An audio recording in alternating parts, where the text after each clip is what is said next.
우리가 종종 농담 삼아 미국을 천조국이라고 부르는 이유는 바로 매년 미국이 국방비에 사용하는 돈이 무려 1,000조 원이기 때문입니다. 올해는 그게 1,310조 원입니다. 우리도 국방에는 꽤 돈을 많이 쓰는 나라이긴 한데 세계 11위로 올해 대략 59조 원을 쓰고 있습니다. 우리가 미국이랑 싸우겠다는 말은 절대 아니고 그냥 비교를 하자면 쉽게 말해 우리는 병사가 59명인데 상대는 1,310명인 경우처럼, 게다가 상대는 무기까지 훨씬 더 좋은 경우라 전 세계 그 어떤 나라도 미국과는 아예 싸움 자체가 되지 않을 정도로 이 미국이라는 나라는 말하자면 근대시대의 로마 제국과도 같은 절대 초강대국입니다. 그런데 미국이 이렇게 거의 억지스러운 수준의 말도 안 되는 초강대국이 된 데에는 물론 그 어마어마한 사이즈부터 토양의 질, 게다가 온갖 종류의 자원까지 가득 매장되어 있는 데다 무엇보다 사실상 북미 대륙 한쪽을 통째로 혼자 차지하고 살고 있어 주변으로부터 적이 쳐들어올 방법이 없는 천혜의 요새 위에 나라가 세워져 있다는 강점도 있지만, 다른 한 가지 이유는 바로 미국의 돈, 달러 때문입니다. 이 달러라는 것은 핵무기나 B2 전폭기보다도 훨씬 더 강력한 미국이 가진 가장 무서운 무기 중 하나입니다. 참고로 이 달러라는 단어는 16세기부터 유럽에서 화폐 또는 금이나 은으로 된 코인을 지칭하던 체코인 텔러라는 단어가 미국으로 건너오며 미국식 발음으로 달러로 바뀌며 사용되고 있는 것입니다. 이 영상에서는 어떻게 미국의 달러가 미국을 세계 최강국으로 만들었으며 그 지위를 과거 트럼프가 대통령을 할 때 한번 완전히 말아먹을 뻔했다 실패했고, 어쩌면 이번에 다시 대통령이 되며 그때 그 달러 공격을 다시 한번 시도하게 되며 최악의 경우 미국이 그 세계 패권국의 지위를 잃을 수도 있는지에 대한 이야기를 해볼까 합니다. 이 영상은 미국 달러와 관련한 이런 내용을 굉장히 자세하게 담고 있는 달러 전쟁의 내용을 참고하여 제작했습니다. 혹시 금융이나 경제 쪽에 계시는 분들께는 엄청나게 깊이 있고 그 밀도도 상당히 있는 책이긴 하지만, 책의 내용 내내 최근 근대 역사와 인물들 그리고 유명한 사건들이 굉장히 많이 등장하여 우리 일반인들이 교양으로 읽기에도 엄청 흥미진진하고 재밌습니다. 지난 1861년 무려 미국인들이 남북 둘로 나뉘어 향후 6년간 치열하게 싸우게 되는 미국의 남북전쟁이 시작됩니다. 참고로 그 즈음 한국은 홍선 대원군이 집권을 시작한 때였고, 한편 영국에서는 세계 최초로 지하철이 개통을 한 해였으며, 청나라는 그런 영국에게 아편 전쟁으로 엄청나게 얻어터진 다음 홍콩까지 내어주는 그 치욕적인 베이징 조약을 체결하던 때였고, 일본에서는 이제 막 메이지 유신이 시작이 되며 근대 국가로 빠르게 변화하던 때로 아무튼 전 세계가 각자 아주 바쁘게 돌아가던 때였는데, 남북전쟁이 한창이던 당시 미국의 대통령이었던 링컨에게는 한 가지 큰 고민이 있었습니다. 우리 인간사에서 가장 흔한 고민이라는 바로 돈 문제였습니다. 전쟁 2년 차에 들어서자 벌써 돈이 다 떨어져 버린 것입니다. 그래서 전투 현장에서 장군들은 빨리 화약과 무기를 보내달라고 아우성이었고, 병사들의 월급도 미뤄지게 되는 상황이 되자 이때 천재 경제학자이자 링컨 정부의 재무장관이었던 셰먼 체이스가 기가 막힌 묘안을 내놓습니다. 바로 금과 은 대신 정부가 종이로 만든 화폐를 만들어서 그걸로 돈을 대신하자는 제안이었습니다. 처음에는 이 황당한 제안에 찬성은커녕 제대로 관심을 기울이는 사람조차 없었습니다. 금도 아니고 은도 아닌 종이 쪼가리를 어떻게 돈을 대신해서 유통시키겠다는 것이냐고 비웃었고, 또 일부에서는 그건 사실상 사기가 아니냐고까지 비난을 했습니다만, 어쨌든 결국 긴 설득 끝에 그 법안은 통과되었고, 드디어 그 유명한 녹색빛을 띠는 마법의 종이, 그래서 당시에는 그린백이라고 불렸던 미국 달러가 세상에 등장했고, 또 그 덕을 크게 본 링컨은 남북 전쟁에서도 결국 승리했습니다. 게다가 이 남북 전쟁에서 링컨과 체이스의 북부가 승리를 하자 이 그린백 달러는 이제는 미국 전체에서 통용되는 매우 안정적인 화폐로 자리를 잡게 된 것은 물론이고, 이때부터 통일된 미국 또한 엄청난 속도로 전 세계 최강대국으로 올라서자 이제는 유럽에서조차 미국 정부가 보증하는 이 그린백이 가장 중요한 거래 수단으로 활용되기 시작했습니다. 참고로 이 그린백을 고안해낸 그 셰먼 체이스가 바로 오늘날 체이스뱅크의 그 체이스입니다. 대신 본인이 그 은행을 만든 건 아니고 그의 친구가 은행을 만들며 체이스의 이름을 빌려 사용한 것입니다. 이후 약 160여 년을 거치면서 이 미국의 돈 달러는 이 지구 행성을 대표하는 화폐, 즉 기축통화로 자리매김하며 그 과정에서 미국을 세계 은행이자 최강대국으로 만들어 주었습니다. 참고로 미국의 달러가 세계 모든 경제의 기준이 되는 화폐, 즉 기축통화가 된 결정적인 계기는 경제학을 조금이라도 공부한 분은 모두 다 알고 계실 그 브레튼 우즈 체제 때문입니다. 그러니까 1944년 노르망디 상륙작전이 완벽하게 성공하고 독일 나치의 패망이 확실시되었으며 이제 동아시아에서도 미국이 매일같이 일본을 향해 상상을 초월하는 양의 엄청난 폭탄을 그들의 점령지와 도시 위로 쏟아부으며 이제 사실상 지구 근대 역사상 가장 큰 전쟁이었던 2차 대전이 곧 끝날 것이 확실시되자 전 세계 44개국의 대표들이 미국 뉴햄셔주에 있는 브레턴 우즈에 모두 모여 앉아 이제 이 새로운 시대의 금융에 대해 거대한 합의를 하던 자리였습니다. 그 회의에서 미국의 위치는 한마디로 압도적이었습니다. 이미 이전에도 상당한 강대국이었지만 그래도 아직 영국이라는 올드 시대의 왕이 남아있던 상황에서 이 2차 대전을 겪으며 그 찬란했던 영국은 물론 프랑스와 러시아 등 사실상 유럽 전체가 승전국, 패전국 할 것 없이 전부 다 너덜너덜해져 지금 간신히 숨만 붙어있던 상황이었는데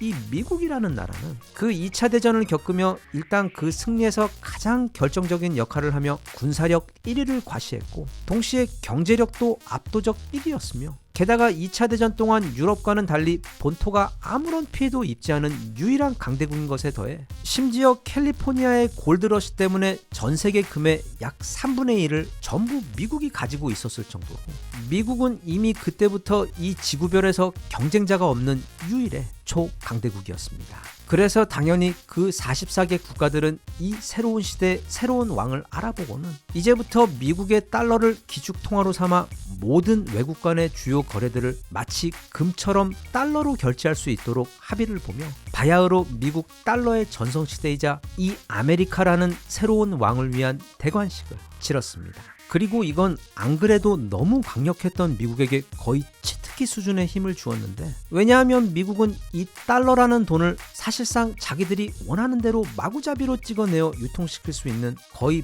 마법 같은 힘이 있었기 때문입니다. 그건 마치 어떤 공장이 있어서 거기서 원하는 만큼 계속 금을 만들어내서 내다 팔 수 있는 것과 마찬가지로 이런 달러의 힘은 경제는 물론 미국이 전 세계 외교 무대에서 절대자의 힘을 휘두르는데 막강한 무기가 되어주었습니다. 그런데 그런 미국에게 문제가 닥쳤습니다. 처음에는 일본이었고 이후에는 중국, 그리고 가장 최근에는 바로 트럼프의 등장이 그것이었습니다. 우선 일본은 원래는 미국에게 패망한 직후 거의 회생이 불가능하던 상황으로 지금의 캄보디아보다도 훨씬 못한 그런 상황에 빠져 있었는데 갑자기 한국에서 전쟁이 터지면서 어마어마한 특수를 누리며 단번에 일어나게 됩니다. 그리고 당시 매우 높았던 달러에 비해 엄청나게 쌌던 엔화의 힘을 뒤에 업고 소니의 워크맨 같은 소형 전자제품들, 커다랗고 기름 많이 먹는 미국 차들에 비해 아주 작고 경제적이었던 소형 차들을 무기로 미국 수출에 총력을 기울였고 그렇게 한 20년을 한 결과 일본은 그렇게 번 돈으로 이제는 반도체 산업까지 시작하며 세계 1위 미국의 지위까지 넘보는 위치까지 올라서게 됩니다. 하지만 일본의 그 시도는 앞으로도 세계 역사에 길이길이 남을, 특히 일본 입장에서는 정말로 희한한 결정이었던 미일 반도체 협정과 그 유명한 프라자 합의를 통해 일본은 반도체 산업도 잃고 또 엔화의 환율이 갑자기 2배 이상 높아지며 수출 능력까지 사라져 버리면서 내리막길을 걷게 되며 우리가 아는 그 잃어버린 30년이 시작되었습니다. 그렇게 일본을 간단하게 정리하자 이번엔 중국이라는 더 큰 문제가 찾아왔습니다. 이번에도 역시 문제는 바로 강달러에 대한 환율이었습니다. 중국 또한 일본처럼 강달러를 공략하며 싼 위안화로 제작한, 그것도 전 세계에서 가장 싼 노동력으로 제작한 온갖 물건들을 거의 쓰나미 수준으로 전 세계를 향해 특히 세계 최대 시장 미국을 향해 쏟아부었는데 일본에 비해 중국이라는 이 새로운 문제가 더 심각했던 이유는 중국은 단지 위안화에 유리한 환율만을 이용한 게 아니라 중국답게 아예 환율 조작까지 적극적으로 해가며 그 무역 불균형을 극대화시켜버렸던 것입니다. 그래서 실제로 중국의 경제는 과거 일본이 그랬던 것처럼 급속도로 성장하며 미국의 턱 밑까지 따라왔고 곧 추월할 기세였으며 아예 위안화를 또 다른 세계 기축통화로 만들려는 야무진 야심까지 보이고 있어 당시 미국을 몹시 불안하게 만들었습니다. 이때 구세주로 나타난 이가 바로 우리 트럼프 아저씨입니다. 우리가 알고 있는 트럼프의 가장 대단한 업적이자 또 당시에는 엄청나게 욕을 먹었던 대중무역 전쟁의 바탕에는 미국과 중국 사이 이런 무역 불균형이 있었던 것이고 또 그 무역 불균형의 바탕에는 항시 너무 강하고 높았던 미국 달러와 그것의 약점을 노린 위안화의 환율 차이가 있었던 것입니다. 아무튼 아직도 미국과 중국 사이 이 경제 전쟁은 현재 진행 중이기는 하지만 트럼프의 등장과 아무도 예상하지 못했던 그의 황당하고도 충격적인 조치 덕분에 일단 중국의 기세가 굉장히 꺾여버린 상태이며 사실 중국은 아직도 그 트럼프의 충격을 수습하고 있는 중입니다. 그럼 당연히 트럼프는 미국의 영웅이어야 하는데 이게 꼭 그렇지만은 않습니다. 다들 알다시피 트럼프는 엄청나게 합리적인 사람, 마치 얼음처럼 차가운 실리주의자입니다. 즉 미국이 세계 민주주의 수호에 앞장서고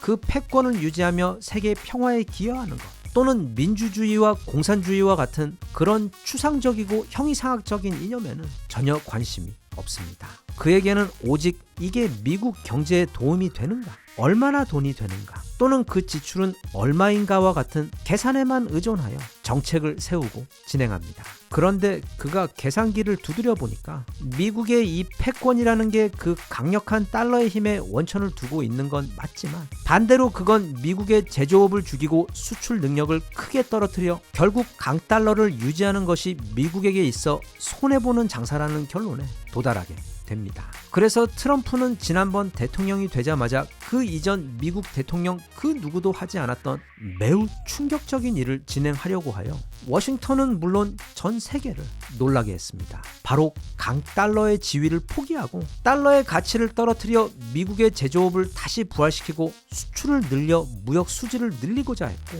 그것이 이념이나 추상적인 것이 아닌 실제로 미국의 중산층들에게 일자리를 늘려주고 그들의 은행 계좌와 주머니를 채워주어 결국 그의 캐치프레이즈대로 아메리칸 꿈이 살아있는 기회의 땅이자 모두가 잘 사는 나라로 만들어 그게 바로 미국을 다시 위대하게 만드는 것이라고 그는 믿었습니다. 그 방법이 얼마나 과격하고 충격적이었던 간에 실제로 그게 어느 정도 말이 맞는 게 미국이 강달러를 유지하는 지난 60여 년 동안 미국은 그 돈놀이로 월가를 비롯한 일부 금융 섹터에서만 그야말로 천문학적인 돈을 벌어들였지만 그 과정에서 거의 절대 다수의 미국 중산층 가정들은 일자리를 잃고 계속해서 더 빈곤해져 갔습니다. 그래서 꼭 트럼프의 신념이나 방법이 옳다는 게 아니라 그는 달러의 패권을 포기하는 대신 미국의 실질적인 경제 이익을 챙기기 위해 심지어 미국 재무부는 물론이고 연방준비위원회 즉 신의 대리인이라는 그 페드 의장과도 싸우면서까지 지난 약 60년 넘게 이어져 오던 그 달러 패권을 무너뜨리려고 미국의 정치계를 비롯한 사실상 미국 체제 전체와 전쟁을 벌였습니다. 하지만 그는 그 전쟁에서 패했고 그리고 그건 그가 재선에 실패했던 결정적인 원인이 되었습니다.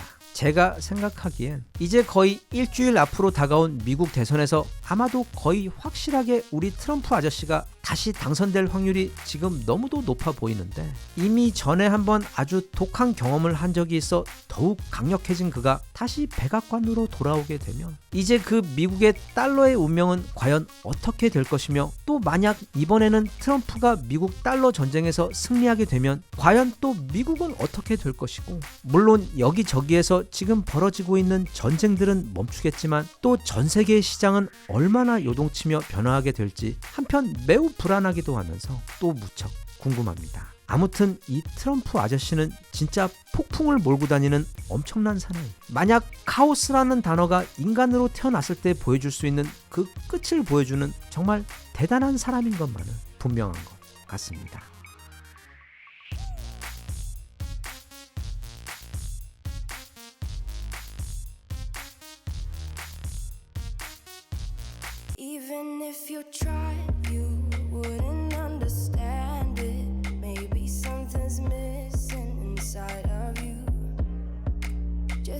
bittersweet.